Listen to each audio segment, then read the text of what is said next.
খানখানাপুরে অতিবৃষ্টি ও দুর্যোগে ক্ষতিগ্রস্তদের মাঝে খাজা বাবলুর ত্রাণ বিতরণ।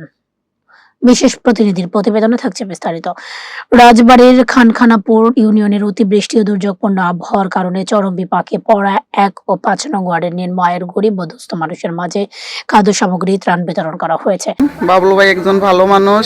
বাবলু ভাই চেয়ারম্যান নির্বাচন করবে, আমরা সবাই বাবলু ভাইয়ের পিছনে আছি। সবাই আপনারা বাবলু ভাইরে ভোট দিয়েন, বাবলু ভাইয়ের মনের আশা পূর্ণ করেন। সে একজন ধার্মিক লোক, সে আমাদের সমাজের ভিতরে সব দিক দিয়ে ভালো। সে মুসলমান ধর্মের দিক দিয়ে সে অনেক ভালো। এই জন্য সবার চেয়ে আমি ভালো মনে ভাবি। হ্যাঁ, আমরা সবাই আছি, আপনারা সবাই দোয়া করবেন যাতে উনি চেয়ারম্যান হইতে পারে। আমরা সবাই দোয়া করি বাবলু ভাই যিনি চেয়ারম্যান হতে পারে, সবাই দোয়া করি। আমরা সবাই দোয়া করি বাবলু ভাই যাতে চেয়ারম্যান হতে পারে, দোয়া করি যাতে বাবলু কাকা চেয়ারম্যান হতে পারে। মানবিক নেতা খাজা আব্দুস সাত্তার খাজা বাবলু এর ব্যক্তিগত উদ্যোগে এই সহায়তা কার্যক্রম পরিচালনা করা হয়। অনুষ্ঠানে স্থানীয় অসহায় ও সাধারণ মানুষের হাতে প্রয়োজনীয় চাল ও খাদ্য সামগ্রী বস্তা তুলে দেওয়া হয়। খাজা বাবলু ভাইয়া আমার সে চেয়ারম্যানের দাঁড়াবি, সে আমাকে আহার জুটাই দিছে। ভগবানের কাছে কই সে জন্য তার আশা পূর্ণ করি। তার পাশে আমরা জনগণ সবাই উঠে পড়ে লাগবো, সেজন্য ভোটে উঠতে পারে।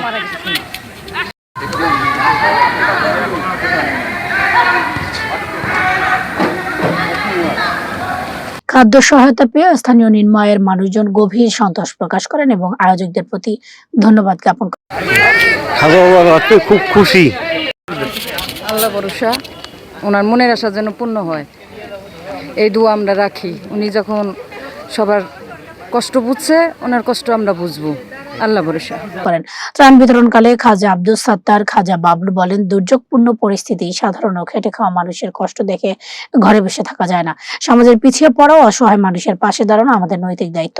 ভবিষ্যতেও যে কোনো প্রয়োজনে খানখানাপুর ইউনিয়নের মানুষের পাশে এভাবেই সুখে দুঃখে থাকার চেষ্টা করবো ইনশাল্লাহ।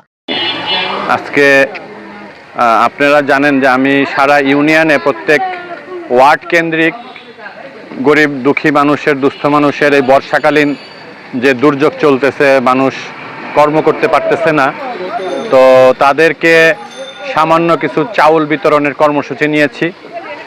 তো প্রত্যেকটা ওয়ার্ডেই যারা দুস্থ গরিব মানুষ আছে 70-80 জনের এরকম একটা লিস্ট সংগ্রহ করেছে আমার ভাই বা যারা আমার সাথে কাজ করে তারা সংগ্রহ করেছে।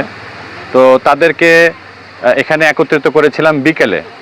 আমি প্রত্যেকটা ওয়ার্ডেই বিকালেই ব্যবস্থা করি, কারণ মানুষের সময়ের দাম আছে। তারা যতটুকুন পারে দিনের বেলায় নিজের কর্ম করবে, আর সাহায্য সহযোগিতা সেটা বিকেলে এসে নিবে। আমি এখান থেকে একটা কথা বলেছি সবার সামনে, যে আমি সারা বাংলাদেশের সমস্ত ইউনিয়ন পরিষদের চেয়ারম্যানদেরকে বলতে চাই, দয়া করে আপনারাই 10-20 কেজি চাউলের জন্য মানুষকে সারাদিন ইউনিয়ন পরিষদে দাঁড় করা রাখবেন না। যেহেতু আমি আগামীতে নির্বাচন করব, আমার একটা কমিটমেন্ট হলো আমি একটা মডেল খানখানাপুর তৈরি করতে চাই। এখানে কোনো গরিব দুঃখী মানুষ থাকতেই পারে, এটা দেশের যে পরিস্থিতি সেই পরিস্থিতির প্রেক্ষাপটে। কিন্তু আমি বলতে চাই সবাইকেই যে এই প্রেক্ষাপটে আমার গরিব দুঃখী মানুষ, তারও একটা আত্মমর্যাদা আছে। বহুত মানুষ আছে যারা তার নিজের ত্রাণটাকে চাওয়ার জন্য চাইতে পারে না, দাঁড়াইতে পারে না। তার ত্রাণটাকে একজন মেম্বার, একটা ইউনিয়ন পরিষদ মেম্বার যেমন প্রত্যেক ঘরের খবর রাখে, তেমনিভাবে তার উচিত তার প্রত্যেক ঘরে সেই তার প্রাপ্যটা পৌঁছায় দেওয়া। তেমনিভাবে আমি একটা অনুকরণ করছি। এখন হয়তো ওয়ার্ডে একত্রিত করেছি, আগামীতে চেষ্টা করব যাতে কিনা প্রত্যেকটা মানুষ তার ঘরে বসে তার প্রাপ্যটা পেয়ে যায়। এটা প্রত্যেকের দায়িত্ব। এই জন্য আমি সমস্ত মানুষকে বলেছি এবং চেয়ারম্যান মেম্বার যারা জনপ্রতিনিধি আছে নির্বাচিত, তাদেরকে অনুরোধ করব যে প্রত্যেকের অধিকারটা, তার নিজ নিজ আত্মসম্মান মর্যাদাবোধকে রক্ষা করে তার অধিকারটা তার কাছে পৌঁছায় দেন। জি, ধন্যবাদ সবাইকে। উক্ত বিতরণ কর্মসূচিতে স্থানীয় গণ্যমান্য ব্যক্তিবর্গ, সমাজসেবক ও বিভিন্ন শ্রেণী পেশার বিপুল সংখ্যক মানুষ উপস্থিত ছিলেন।